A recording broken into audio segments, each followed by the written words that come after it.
Hello and welcome to this video. My name's Keri Hartwright, a human givens therapist and director of Mental Health HQ, a community interest company based in South London. And I'm here today to talk to you about how counselling can be beneficial for the life of a young carer. The Children's Society estimate that there's 800,000 young carers in the UK today, aged between 5 to 17 years. And although there's no statistics for it, this role might start under the age of 5. Young carers are often quite a hidden group and hard to identify. Certainly in the work that I used to do as a school nurse, they would be referred to me for another reason, and on the back of that I'd find out that they had a caring responsibility in the family home. And 39,000 of them, when interviewed by the Young Children's Society, said that the school was unaware of their caring role. And this can make it quite hard for them to be offered or access services. It will pose a bit of a challenge for service providers. And this is really important, particularly when 1 in 3 of them actually felt to experience mental health problems. So what's the impact of being a young carer? Well, the impact can be felt quite far and wide, really. First of all, their lives will be completely different to their peers because they'll have this additional responsibility, and they may therefore feel a bit of resentment or disconnection from their peers at a time when peer group is so important.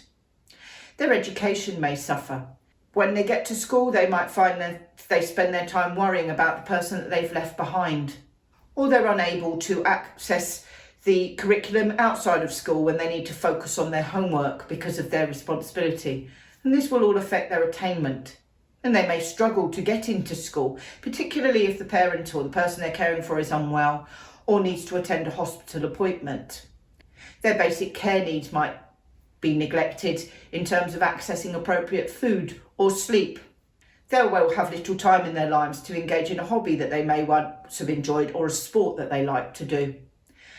And for some of them who want to have an escape from the situation, they might put themselves in risky situations by avoiding the family home outside of school hours. These young people, when I've worked with them, are really resourceful, really engaging young people with a lot to give to society. So how can counselling benefit them? My role as a human givens therapist is to help people get their emotional needs met in balance. And with a young carer, we would be focusing on how they could live their best life while still continuing in the caring role. First and foremost, counselling would be a space where they could be listened to and heard, potentially for the first time, without judgment or shame, and where they could have their feelings validated. Quite early on in the work, we'd look at how learning and teaching some relaxation techniques, which can be really helpful for them if they get into a state of overwhelm or they are really worried about the person that they've left at home. These young people will often be functioning on a state of high alert, and so this isn't good for them either physically or emotionally. So the relaxation techniques will be really beneficial for them. We might spend some time looking at how they can plan their life so that they get the most out of each day in terms of maintaining their caring role, whilst also being able to access the schoolwork that they need to do. We might look at how they could maintain friendships or engage in a hobby and get some time for themselves, just to keep that emotional connection outside of the family home. I've also worked with young carers who have had the sad event of losing the parent that they're caring for. And this is a very profound thing to happen to any young person, but particularly if they've been involved in a caring role with that parent.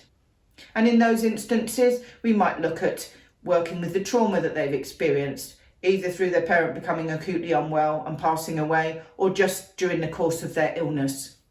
We might do some work looking at the positive memories that they have of their parent before they became unwell and they needed care. And on the back of that work, we might make a memory jar or a memory bracelet that they could take with them and look at when they want to remember their parent.